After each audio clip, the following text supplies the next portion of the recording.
Hello, my name is Kaitlyn Tran. Today is May 1st, 2020. On behalf of the Asian American Civic Scholars, I'm interviewing Miss Christina Phan, who is currently the Vice President of Civic Engagement at the St. Louis Vietnamese Community Organization. The interview will focus on how the St. Louis Vietnamese community has responded to the ongoing COVID-19 pandemic. Thank you, Ms. Phan, for agreeing to be here today. So first, I would like to start off with a little bit of background. So can you tell me about how the St. Louis Vietnamese Community Organization got started and when it got started? Yeah, it's a old organization, and they changed their name.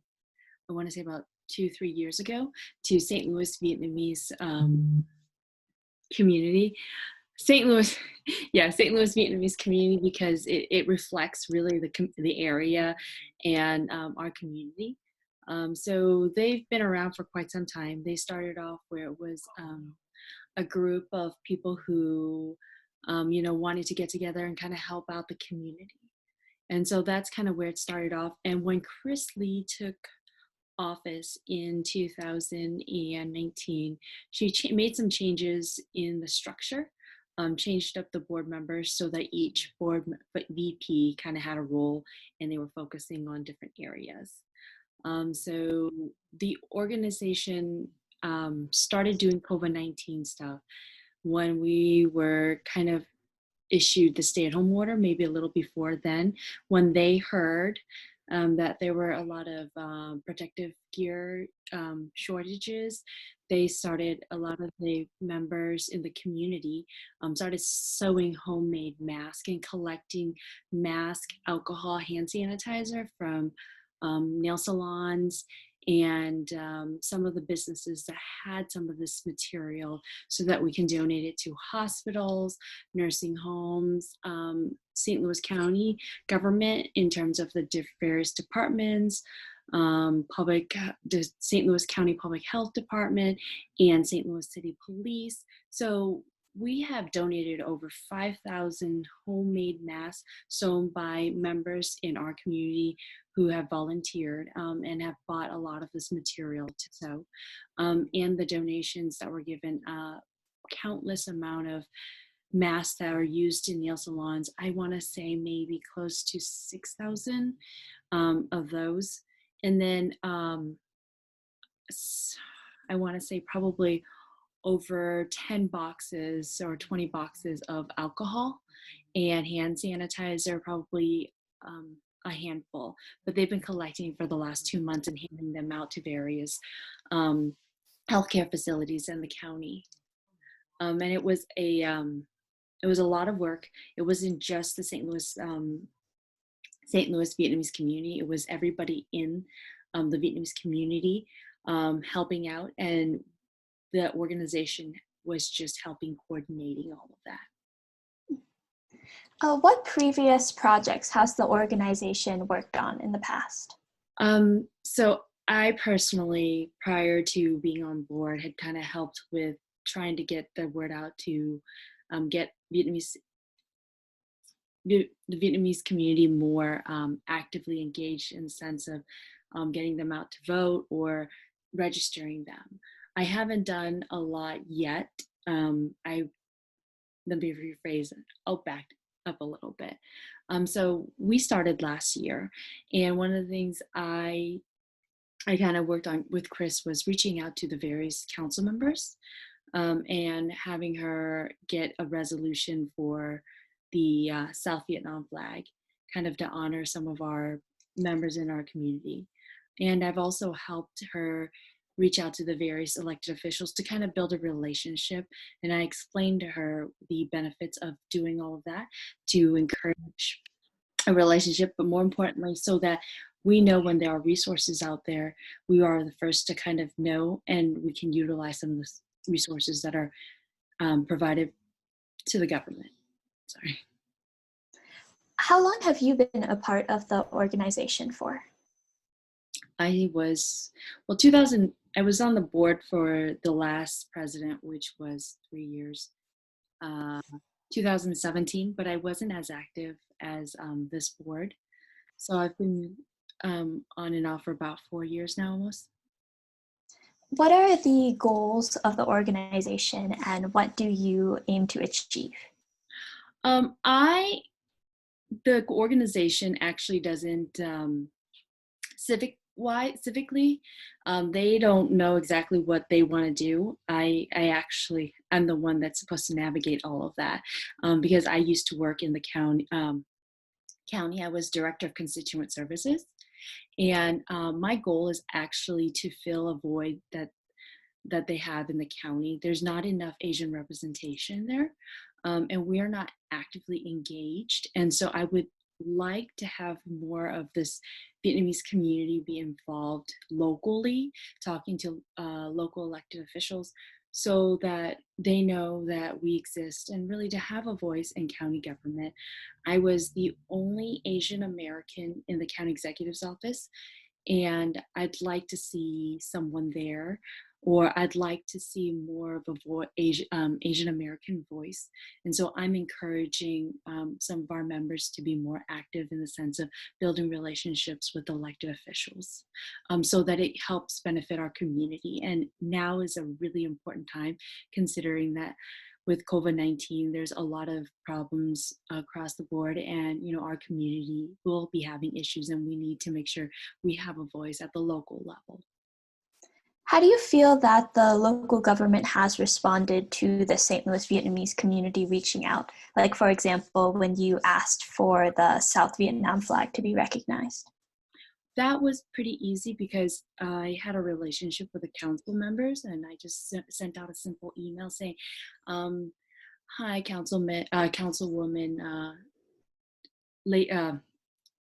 Lisa Clancy." Sorry, I would ask her, this St. Louis Vietnamese community would like to request a resolution.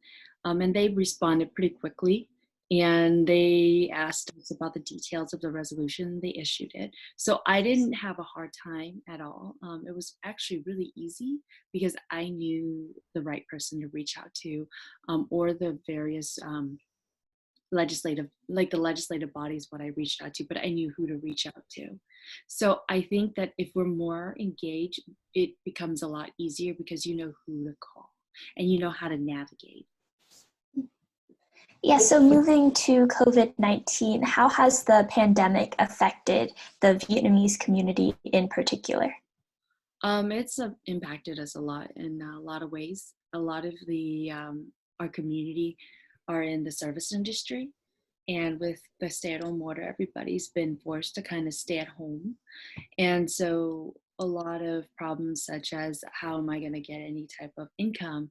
A lot of the community has been unable to get a lot of resources income wise, until recently, I think, with the Department of Labor making changes to the rules of how people receive unemployment.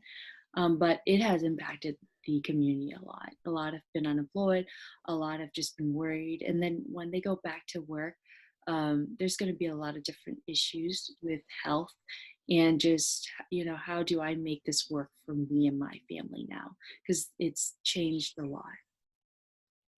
Yeah, so I know you mentioned at the beginning that you've donated masks, boxes of alcohol, and hand sanitizer. Have there been any other medical or other supplies that you have donated or that the community has? I forgot gloves too. So is there more of a focus on like healthcare supplies, or do you also work with like food supplies and other miscellaneous items? Well, when it comes to COVID-19, a lot of the various members in our community have donated, the Vietnamese community have donated food. We did not coordinate that, but we were coordinating homemade masks because a lot of our um, the Vietnamese community didn't know who to contact and what to do. So they were just sewing masks, hoping that we would help as an organization navigate all of that and making sure that the donations were delivered.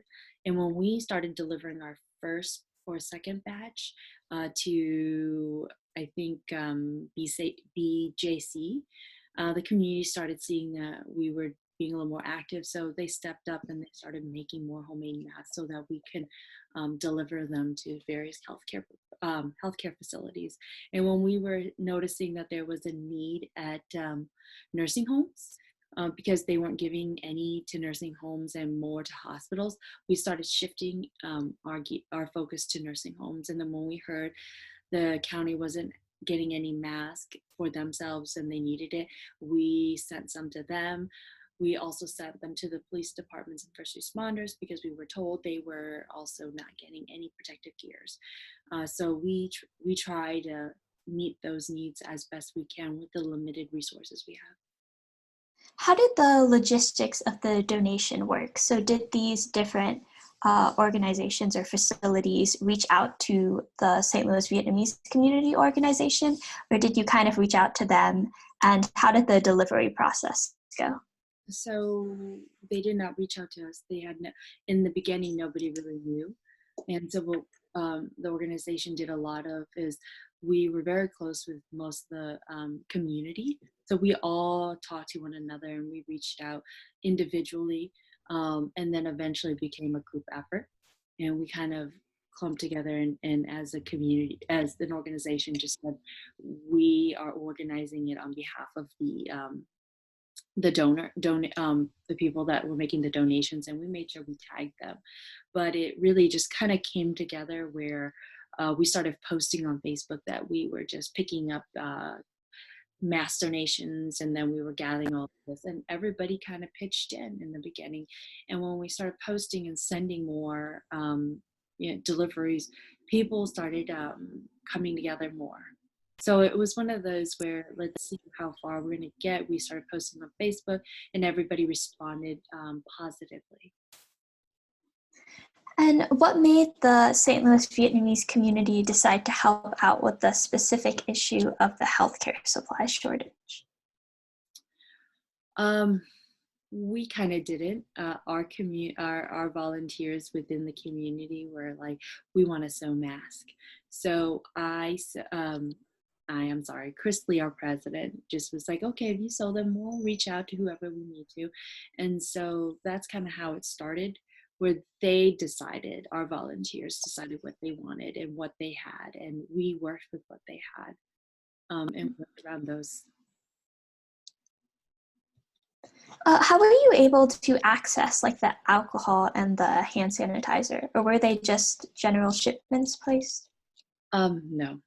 So a lot of the Vietnamese community own salons, and in salons they have alcohol and they pre-order it. And one of our bigger donor, someone who donated a lot of alcohol, he owns a supply store. So he had a lot of that, obviously, because he needed to supply them to the various nail salons in the area.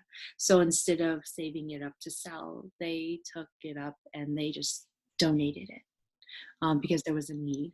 And I believe some of the donations were ordered. They were lucky to even get them. And that was initially. Afterwards, near the end, it was just really looking to see who in the community had leftovers and just reaching out to them. And they were like, oh, I have a box of gloves. I have this, I have that. And we ended up donating them. But virtually, because we had hair salons and nail salons and an owner of like a beauty supply, they kind of had the supplies and they just pulled it out of their inventory and donated it. Yeah, so how did you and the organization feel about how quickly and united the Vietnamese community came together to help support this issue? They came in together really quickly, and we were really strong on the response. I think that we caught the attention of the St. Louis region. We had Chris Lee did a couple of interviews and a couple of TV shows. She was on TV a couple times at night on the news. So the community, after seeing all of this, responded very well and very positively, in the sense that they stepped up and started getting more masks done, and more volunteers wanted to join. More people wanted to donate hand sanitizer, mask, and alcohol. So we came together